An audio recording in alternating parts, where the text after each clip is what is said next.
ત્યારે પ્રભુએ એ કાલી ઉપર કૃપા કરીને કહ્યું કે જા, તારો વધ નહીં કરું, પરંતુ તું યમુનાથી દૂર જતો રહે. આ નિર્મલ યમુનાના પાણીને દૂષિત ન કર, અહીંથી દૂર સમુદ્રમાં જતો રહે. ત્યારે કહ્યું કે હું કેમ જાઉં? આપનો ગરુડ મને જીવા નથી દેતો. ત્યારે કહ્યું ચિંતા ના કર, હવે મારા પગના ચિહ્ન તારા ઉપર અંકિત થઈ ગયા છે. મારા ચરણના ચિહ્ન જોઈને એ તારું કઈ નહીં બગાડી શકે, એ તને કંઈ પણ હેરાન નહીં કરે. એટલે જો આપણે બધા તિલક કરીએ છીએ, જેનો તિલક હોય ને એનું કોઈ કઈ ન બગાડી શકે, એનું કાળ પણ કોઈ એનો બગાડી ન શકે.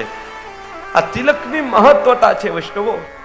ત્યારે પ્રભુનું ચરણ ચિહ્ન છે. આ તિલક કરીએ ને આપણે તો આપણે એમ કે ચરણ ચિહ્ન છે, આ પ્રભુનું ચરણ ચિહ્ન.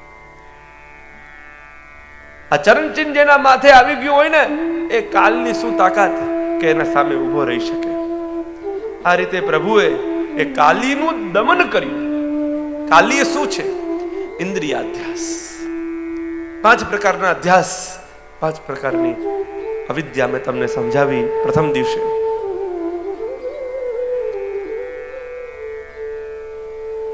ઇન્દ્રિય એક એવી વસ્તુ છે કે જેનું દમન કરવાનું છે, એને કાઢીને ફેંકી નથી દેવાની.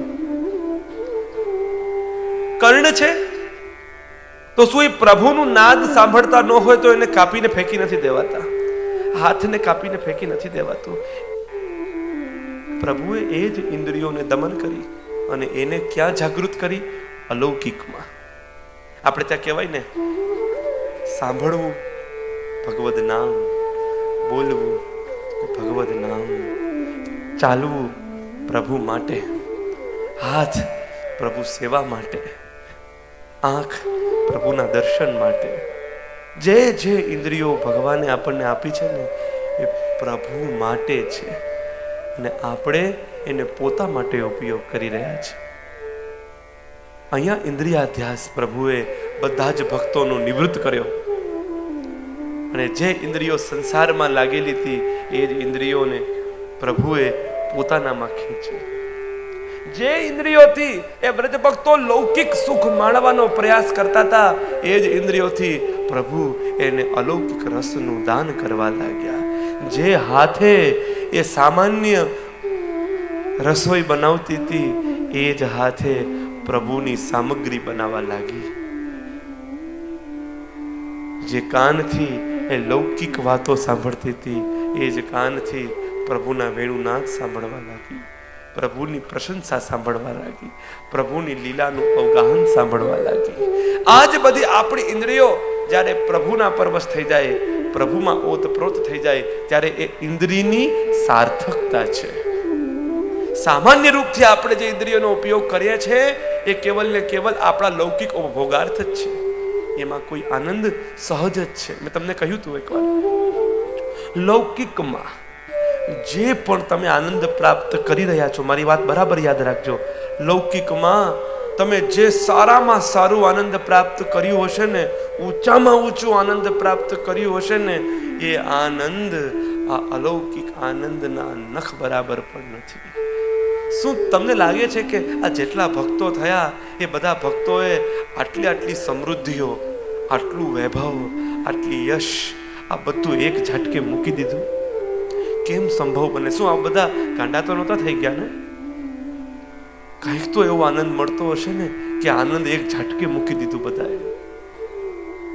મને એક જ વાત કહેવાનું મન થાય કે જે સંસારમાં આપણે ચરમ સીમાનો જે આનંદ પ્રાપ્ત કર્યો ને, જે પણ ઉત્કૃષ્ટ આનંદ, એ આનંદ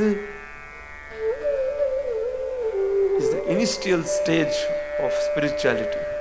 કહેવાય આ કેવલ શરૂઆત છે, આ કેવલ પ્રારંભ છે. આનંદને અનુભવ કરતા કોઈને નથી આવડતું કે આનંદને કેમ અનુભવાય, આનંદ કોને કહેવાય. અને જે આનંદ સંસારમાંથી આપણે લઈ રહ્યા છીએ, એ આનંદ બહુ સૂક્ષ્મ છે. આપણે કેમ કે આપણી દ્રષ્ટિ નાની છે ને, એટલે આપણને આનંદ મોટો લાગી રહ્યો છે. આપણને લાગે છે કેટલો આનંદ મને મળી રહ્યો છે. એ આનંદ બહુ સહજ છે. અને આ જેટલા ભક્તો હતા ને, એ ભક્તો જે આનંદ તમે લઈને આટલા બધા પ્રસન્નતામાં આવી જાવ છો ને, એ આનંદ તો એ ચાલતા ફરતા લઈ લે છે, હસતા બોલતા લઈ લે છે. અને એ આનંદ એનો અવિરત ચાલુ છે, ક્ષણિક નથી. એ આનંદ એનો ચાલુ ને ચાલુ છે. આવો આનંદ જેને અવિરત મળતો હોય એ સંસારી આનંદમાં કેમ આવે? એ સંસારમાં કેમ? આપણે જોઈએ ને જેટલા બધા ભક્તો થયા ને, લગભગ ભક્તો આપણને કેવા મળે? દરિદ્ર જ મળે. એના પાસે પૈસો તો હોય જ નહીં, રહેવાની સગવડતા પણ હોતી જ ન હોય કઈ.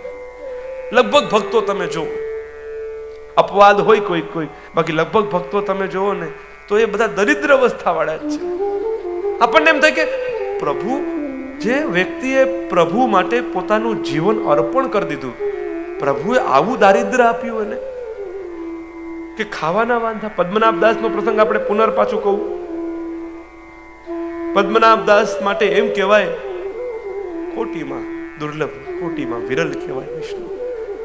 એને 2 ટાઈમ ખાવાનું નહોતું. એ છોલા પલાળીને પ્રભુને ધરે અને બધામાં અલગ અલગ ભાવ કરીને ધરે.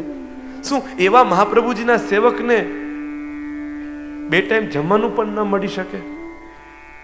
જો આ વ્યક્તિઓ એવી અવસ્થામાં આવી ગયા હતા કે જેને આ બધા આનંદો સાવ નબળા લાગતા હતા. પૈસો આવે અને જે મનમાં હરખ થાય, પૈસો આવે અને મનમાં જે આનંદ થાય, એક સારું ટેન્ડર મળે એમાં મનમાં જે ઉત્સાહ થાય, એક સારો વેપારી મળે ત્યારે મનમાં જે આનંદ થાય, આવું અમને કશું ન થતું.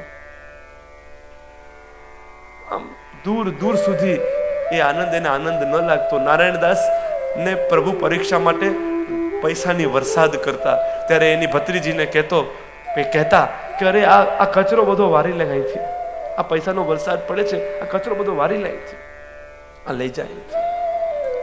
ક્યારે આ લોકો આ સ્ટેજમાં પહોંચ્યા હશે?